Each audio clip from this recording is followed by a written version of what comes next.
absolutely. But they're still a team that in the future I'm not necessarily worried about. People have talked about salary cap issues, and this is the demise of them. Look, I've watched in the NFL teams go from 4 wins to the playoffs to winning conferences, and I've watched teams go from Super Bowl champs, Super Bowl runner-ups to not making the playoffs. 1 year in the NFL is a very, very long time. I expect that Brett Veach and Andy Reid will go back to the drawing board, make some additions, retool that team, and they'll come back next year and have an opportunity as long as Patrick Mahomes is healthy. So it just was a microcosm of what this season was for the Kansas City Chiefs. They were never in it. We may have felt like they were at times. I may have felt like they were at times. But when you look at the totality of it, they just never stood a chance. It was never going to happen this year for KC. They were behind the 8 ball way too many times, and then too much to overcome.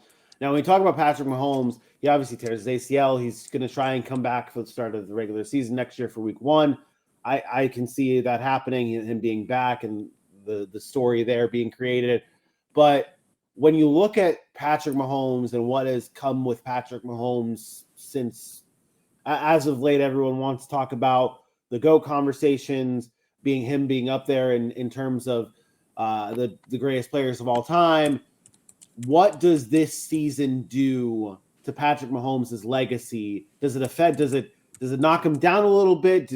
I know you have been you don't like getting into the conversations of greatest of all time. That's not you, but it's a thing. It's out there. Everyone's floating it around, and on the other side of it is everyone wants to see the demise of the greats. No matter whether it's Patrick Mahomes, you up till they tear you down. They build you up, tear you down. Yeah, whether it's Patrick Mahomes, whether it's Tom Brady, the people love seeing the greats go down, and every little chance that they get, they will be like, "Oh, he's not the greatest anymore," or they did this Tom Brady. It just happens all the time.